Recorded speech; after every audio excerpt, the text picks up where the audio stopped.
Sikap kerja dan kepuasan kerja adalah dua hal yang saling terkait dan sangat penting dalam menentukan produktivitas karyawan.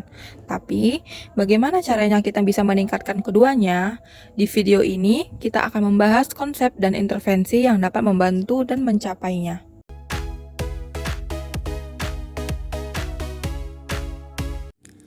Sikap kerja adalah bagaimana seseorang merespon pekerjaan atau situasi di tempat kerja yang bisa bersifat positif ataupun negatif.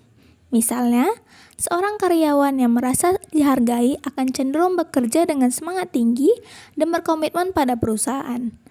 Sementara itu, kepuasan kerja mengacu pada tingkat kenyamanan dan kepuasan individu terhadap pekerjaannya.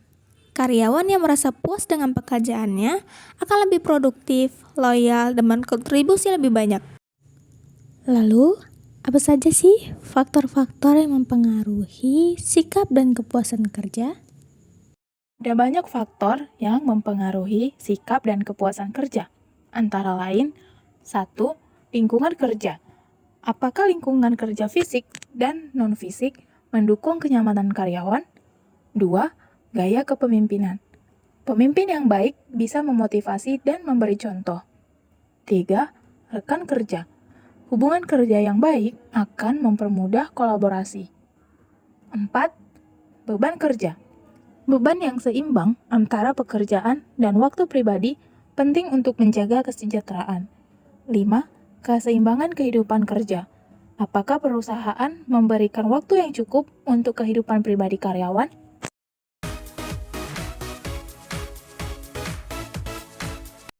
Untuk memahami sikap dan kepuasan kerja, kita bisa menggunakan beberapa metode assessment.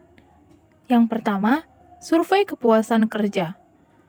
Menggunakan skala Likert untuk mengukur tingkat kepuasan karyawan. Kedua, wawancara karyawan. Untuk menggali lebih dalam persepsi mereka terhadap perusahaan dan pekerjaan. Dan yang ketiga, observasi langsung. Untuk melihat bagaimana perilaku kerja karyawan dan interaksi mereka dengan rekan kerja serta atasan. Intervensi yang tepat dapat menciptakan suasana kerja yang lebih baik, serta meningkatkan kesejahteraan karyawan dan akhirnya meningkatkan produktivitas karyawan.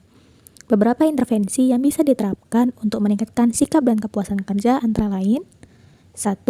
Pengembangan keterampilan karyawan melalui pelatihan untuk meningkatkan kompetensi. 2. Meningkatkan komunikasi internal untuk membangun kepercayaan antara manajemen dan karyawan. 3. Menerapkan sistem penghargaan dan apresiasi seperti pengakuan atas prestasi. 4. Menciptakan work-life balance dengan memberikan kebijakan fleksibel yang memungkinkan karyawan untuk menyeimbangkan pekerjaan dan kehidupan pribadi mereka. Dengan memahami sikap dan kepuasan kerja, serta melakukan intervensi yang efektif, kita dapat membangun lingkungan kerja yang lebih produktif dan harmonis, di mana setiap karyawan merasa dihargai dan termotivasi untuk memberikan yang terbaik.